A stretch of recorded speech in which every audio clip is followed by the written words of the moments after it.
नमस्कार, मी श्वेता मेहेंदळे. आजच्या ह्या ब्लॉगमध्ये तुम्हा सगळ्यांचं मनापासून स्वागत. मी आत्ता चालले मुंबईत. मी मध्ये इंस्टाग्रामवर एक स्टोरी टाकली होती आणि म्हटलं होतं की मला प्रश्न पाठवा, तुमच्या मनात जे काही आहेत माझ्याबद्दलचे. मी उत्तरं देते आणि मी गाडी चालवते, त्याच्यामुळे माझं लक्ष पुढे असेल. नाहीतर तुम्हाला असं वाटेल की कॅमेरा इथे ठेवलाय मी आणि समोर कुठे बघून काय बोलते. ओके, असं आपलं साधारण एक सेटअप असेल.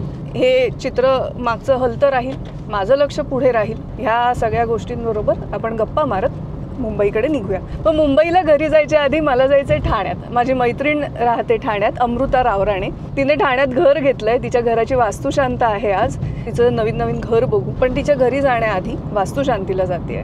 नवीन घर आहे, काहीतरी न्यायला लागेल. आता जाता जाता ठाण्यात गेलं की आधी ते घ्यायचंय, गिफ्ट घ्यायचंय आणि मग तिच्या घरी जायचं. जे प्रश्न आले होते ना मला, त्याच्यात सगळ्यात जास्त विचारला गेलेला प्रश्न होता की मी बाईक राईड का करत नाही आहे, मोटो व्लॉगिंग कधी करणार आहे.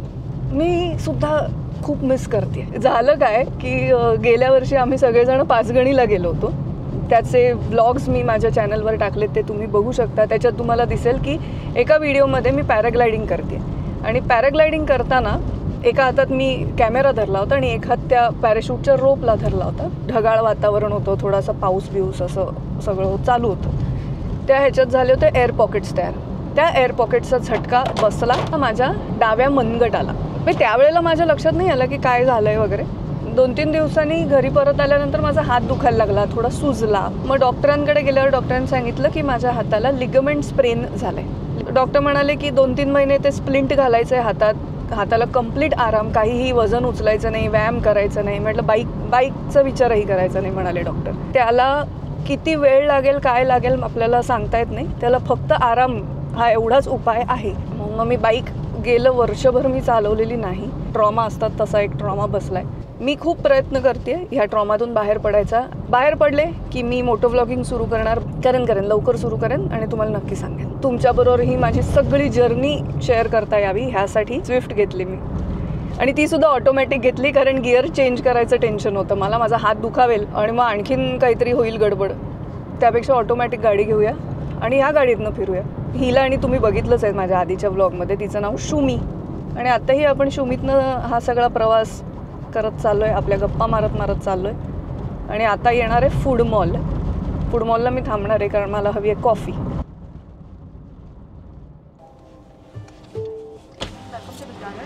हाय, येस दॅट्स इट.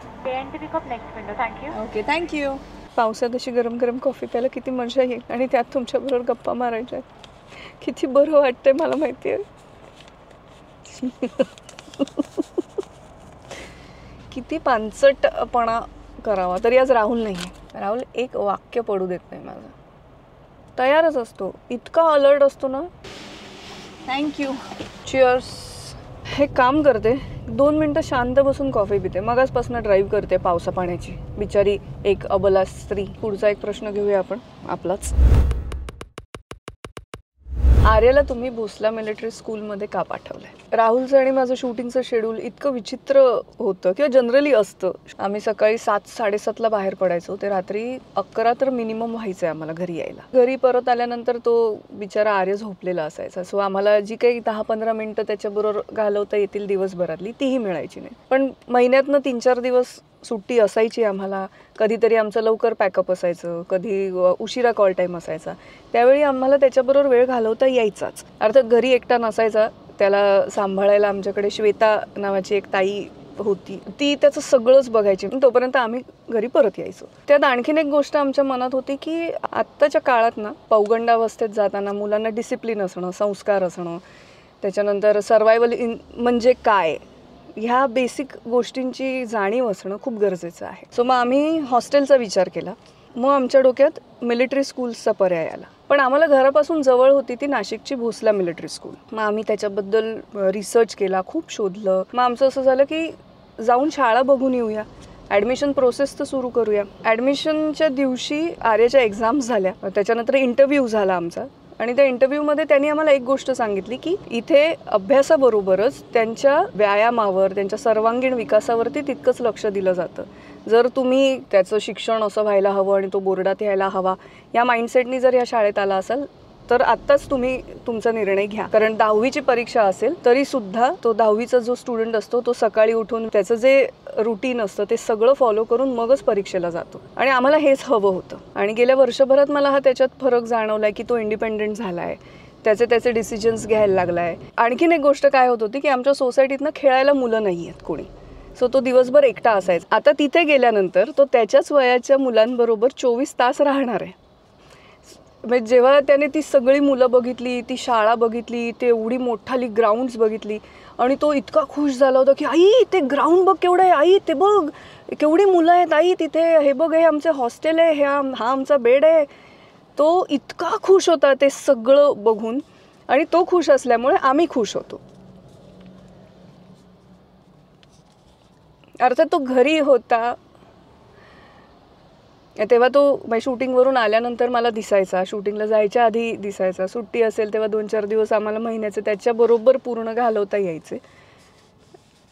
आता आम्हाला महिन्यातनं एक कॉल असतो त्याला 10 मिनिटाचा, आणि महिन्या-दीड महिन्यातनं एकदा आम्हाला त्याला भेटायला जाता येतं. खूप खूप कठीण निर्णय होता हा, खूप कठोर निर्णय होता. पण काही जणांनी मला सपोर्ट केला ह्यासाठी की खूप छान निर्णय घेतला तुम्ही, आणि काही जणांनी तितक्याच प्रेमाने रागावले सुद्धा की तुम्ही तुमच्या इतक्या लहान मुलाला तिकडे का पाठवलं. पण त्याच्या उज्ज्वल भविष्यासाठी मला हा निर्णय घेणं, मला आणि राहुलला दोघांनाही खूप गरजेचं होतं, आणि जो आम्ही घेतला. सोपं नाही आहे हे करणं, पण हे आर्यासाठी खूप गरजेचं होतं. आणि आम्ही आर्याला सोडायला गेलो होतो भोसला मिलिटरी स्कूलमध्ये. तो व्हिडिओ मी टाकला होता, त्याच्यावरती खूप जणांनी कमेंट्स केल्या, खूप प्रतिसाद दिलात तुम्ही त्या व्हिडिओला, आणि इतक्या आपुलकीने मला प्रश्न विचारलेत की आम्हाला सांग की तुम्ही का पाठवलं, तुला काय वाटतंय, तुमचा मुलगा आता तुमच्याबरोबर नसतो दिवसभर, कधीतरीच तुम्हाला त्याला भेटता येतं. तो हॅपी आहे ना, मी हॅपी आहे, आणखीन काही नको मला. पण थँक्यू सो मच तुमच्या प्रश्नांसाठी आणि तुमच्या ह्या प्रेमासाठी. कॉफी नुसतीच आहे, मी आता ती पिऊन घेते, आधी गार व्हायला लागली. कॉफीचा ब्रेक संपून आपण पुन्हा एकदा निघालोय, आणि ह्या गाडीचं एक बरं आहे, क्रूज कंट्रोलला टाकली की तिची ती चालत राहते आणि मला तुमच्याशी गप्पा मारता येतं. प्रवासाच्या संदर्भातलाच पुढचा एक प्रश्न घेऊया. सोलो फिमेल ट्रॅव्हलर सोपं असतं तर नाही, सोपं नसतं ऑब्व्हियसली. पण काही गोष्टींची काळजी घेतली ना, तुम्ही कुठे आहात, तुमचं लोकेशन काय हे घरच्यांना ठाऊक असणं हे सगळ्यात महत्त्वाचं. मग आता माझ्याकडे आयफोन आहे, सो आयफोनवरती एक हे आहे, लोकेशन शेअरिंग नावाचा एक प्रकार आहे. राहुलला शेअर करून ठेवलेला असतो मी, किंवा आत्तासुद्धा राहुलचं मला शेअर्ड आहे. त्यामुळे मी समजा कुठे फिरायला गेले तर राहुलला माहीत असतं की मी कुठे आहे, सो तोच थोडा रिलॅक्स असतो. त्याच्यानंतर दुसरी गोष्ट महत्त्वाची असते ती म्हणजे तुमची अख्खी ट्रिप प्री प्लॅन्ड असणं. तुम्ही कुठे फिरायला जाताय, कधी जाणार आहात, कुठे राहणार आहात, जेवायला कुठे थांबणार, ह्या सगळ्या गोष्टी प्री प्लॅन्ड हव्यात जेव्हा आपण एकटे फिरायला जातो. आणि जिथे जातोय तिथल्या जागेची माहिती आपल्याला असायला हवी. आणखीन एक गोष्ट मी कसोशीने पाळते ती म्हणजे संध्याकाळ झाली की मी हॉटेलवर परत येते. संध्याकाळनंतर काहीतरी ॲडव्हेंचर करायला जायचं नाही. सो ह्या एक 4-5 गोष्टी जर आपण सांभाळल्या तर प्रवास, फिरणं हे सगळं आपल्याला एकटीने एन्जॉय करता येऊच शकतं. आणखीन एक प्रश्न होता तो म्हणजे मी प्रोजेक्ट कसं निवडते. काही गोष्टी मी सगळ्यात आधी बघते, त्या म्हणजे स्टोरी, माझं कॅरेक्टर, स्टोरी कशी असणार आहे पुढे जाऊन, त्याबरोबर माझ्या कॅरेक्टरचा ग्राफ काय असणार आहे हे सगळ्यात जास्त महत्त्वाचं असतं. त्या कॅरेक्टरकडून मला काय चॅलेंजेस मिळणार आहेत हेही तेवढंच महत्त्वाचं असतं. त्याच्यानंतर आमचं दिग्दर्शक खूप महत्त्वाचा असतो, कारण पूर्ण स्टोरी, सगळ्या कॅरेक्टरचा ग्राफ त्याला माहीत असतो. प्रोडक्शन हाऊस, आणि त्याच्यानंतर असतात को आर्टिस्ट. सिरियल 2 वर्षभर जे काही चालणार असेल ती 2 वर्ष आपण त्या कलाकारांबरोबर असतो. सो त्यांची वेवलेंथ आणि माझी वेवलेंथ मॅच होणं खूप गरजेचं असतं. अर्थात ते प्रत्येक वेळ माझ्या हातात नसतं. मी ह्या सगळ्या गोष्टी बघून, स्टोरी आणि माझ्या कॅरेक्टरचा ग्राफ बघून मग मी ठरवते की हे प्रोजेक्ट घ्यायचं का नाही घ्यायचं. बरं, आता प्रवासातच आहोत. मी कुठे राहते तर मी राहते मुंबईत. सध्या पुण्यात आहे कारण राहुलचं शूटिंग चालू आहे साताऱ्यात. सो साताऱ्यातनं त्याला कधी सुट्टी असेल, वेळ असेल तर त्याला पटकन 2 तासात पुण्यात येता येतं. आम्हाला भेटता येतं. आर्याला आम्हाला भेटायला जायचं आहे तर पुण्यातनं आम्हाला नाशिकला जाऊन परत येता येतं. सो ह्या कारणांमुळे मी सध्या पुण्यात आहे, पण मी मूळची मुंबईची आहे. द्रुतगती मार्ग समाप्त. तिथून मी पोहोचले ठाण्यात. ठाण्यात अमृताच्या नव्या घराच्या वास्तुशांतीसाठी एक छानसं गिफ्ट घेतलं. बघूया तिला ते आवडतंय का. भेटूया अमृता आणि प्रणवला. Amruta, congratulation. Thank you so much. मस्त आहे घर. थँक्यू. आणि तिचं घर तिच्या ब्लॉगमध्ये तू. येस हे चांगलं. हा बंकबेड मला फार आवडलाय. अरे लहानपणी मला खूप वाटायचं बंकबेड, कारण आम्ही दोघी बहीण. बरोबर. पण ते काही शक्य नव्हतं. बापरे, खूपच मोठं गिफ्ट आणलं सर. बघ तुला आवडतं. छान आहे ना. असं इथनं असं ते सगळं. त्याच्यात पाणी टाकायचं. गणपती बाप्पा मिळालेले आहे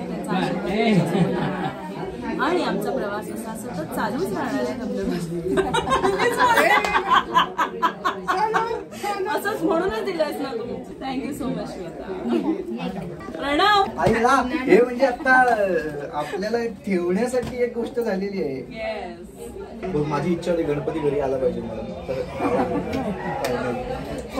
मस्त मस्त मस्त. त्या सगळ्या ह्याच्यात राहुल पण मुंबईत आलाय आणि त्याचं चॅनलचं काहीतरी इव्हेंट आहे मुंबईत. मग आमचं असं झालं की तो एक संध्याकाळ आम्हाला मोकळी आहे, मग आपण मॉलमध्ये जाऊया. राहुलला काय काय खरेदी करायची होती, सो ते आम्ही आधी इनॉर्बिट मॉलला गेलो. मग तिथून हा ओबेरॉय मॉल आहे गोरेगावमधला. आम्ही असं करत करत इथेच काहीतरी जेऊ आणि मग घरी जाऊ. कारण राहुल उद्या इव्हेंट आहे आणि मग त्याच्यानंतर तो पुन्हा साताऱ्याला जाऊ. येस. आता आर्य असतं तर आर्य इकडे जाऊया असं म्हणालाच असता. इथे पण जाऊया असं म्हणाला असतं. अरे हो, आर्याचं दुकान. जेवायला कुठेतरी छान ठिकाणी नाही मला आज. कुठे जाऊया.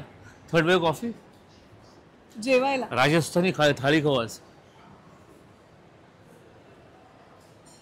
राजस्थानी थाळी, थर्ड वेव कॉफी. मी म्हणते की छान कुठेतरी जेवायला. नाही बघूया ना, ठरवूया आपण. आमची खरेदी ऑलमोस्ट झाली आहे. झाली आहे ना. आणखीन काही नाही ना. फायनल. मनात खूप आहे पण नको. घरी जाऊन आपण ब्लॉग कंटिन्यू करूया, कारण आपले 1-2 प्रश्न राहिले आणि राहुल आलाय तर राहुल बरोबरच ते प्रश्न घेऊया है ना. हां. Good morning. या ब्लॉगमध्ये तुमचं पुन्हा एकदा मनापासून स्वागत. मी काल म्हटलं होतं तुम्हाला की आम्ही ओबेरॉयला गेलो आहे, शॉपिंग वगैरे केलं राहुलचं, जेवू तिथेच कुठेतरी, आणि जेवून घरी येऊन खूप उशीर झाला होता. ब्लॉग कंटिन्यू करायची एनर्जी नव्हती, जे मी म्हटलं होतं घरी गेल्यावर करूया.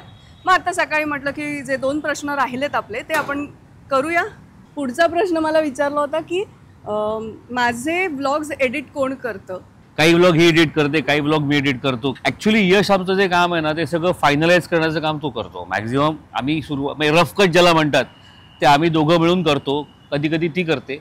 आता सध्या मला कामामुळे जमत नाही, पण मी आधी करत होतो. आणि मग फायनलाइज करायचं काम जे आहे ते यश करतो. ते यशवरून आठवलं, आणखीन एक प्रश्न आला होता.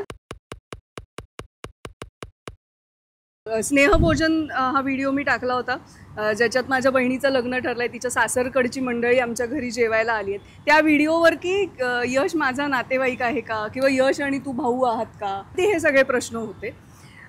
बेसिकली काय, माझी आई जिथे राहते ते घरच यश आणि अपेक्षाच आहे, जे मी रेंट केलं आहे माझ्या आईसाठी. मुलाकडची मंडळी जेवायला येणार होती आमच्याकडे, तेव्हा आई म्हणाली की एवढे सगळे येणार आहेत, मला एकटीला काही जमणार नाही स्वयंपाक करायला, तर आपण ऑर्डर करूया. मग यश म्हणाला की नाही, असं नाही चालणार. माझ्या घरी जर असं एखादं कार्य होतंय तर बाहेरून जेवण मागवणं मला नाही पटत. माझ्या घरी आल्यावर माणूस घरचं जेवून जाणार. त्यामुळे मग यश आणि अपेक्षाने ठरवलं की आपणच सगळे मिळून पावभाजी आणि पुलाव करूया. मग आम्ही सगळेजण त्या दिवशी सकाळपासून आईकडे गेलो, सगळी तयारी केली. आणि तो व्हिडिओ तुम्ही बघितला नसेल तर हा व्हिडिओ संपल्यानंतर तो व्हिडिओ नक्की बघा. यश कोण आहे आमच्या आयुष्यात हे खरं तर आमच्या घरात काहीच मॅटर करत नाही, कारण तो खूप आहे आमच्या आयुष्यात. आणि सुरुवातीला फक्त यशची आणि माझी मैत्री होती. नंतर मग आता यश, अपेक्षा, ओम, मी, राहुल, आर्य असे सगळे आम्ही एकमेकांचे मित्र आहोत. त्यामुळे यश बद्दल जर काही खूप बोलता येऊ शकतं, पण त्याकरता एक वेगळाच ब्लॉग करायला लागेल. एनिवे, मला असं वाटतं की प्रश्न आता संपलेत आपले. आणि मला खूप आवडतं तुमच्या प्रश्नांची उत्तरं द्यायला. मी जेव्हा स्टोरी टाकली होती तेव्हा किती छान छान प्रश्न मला आले, आणि त्याच्यावरून मला कळतं की आमचे व्हिडिओ तुम्ही किती मन लावून बघता. त्यासाठी थँक्यू सो मच. आता इथेच थांबूया, भेटूया नवीन ब्लॉगमध्ये एखाद्या नवीन ठिकाणी नवीन विषय घेऊन. विमान उडवलं तेव्हा. म्हणजे या ब्लॉगमध्ये विमान दिसलेलं आहे आपल्याला, माझ्या ब्लॉगमध्ये विमान किंवा ट्रेन काहीतरी एक दिसलंच पाहिजे तर तो ब्लॉग कमाल होतो. तेव्हा विमान उतरते, 2 विमान तिथे उतरते, ते झाडांवर दिसत लय भारी. इकडे आपण एक वेळेला आपटतोय पण मोबाईलला घ्यायचं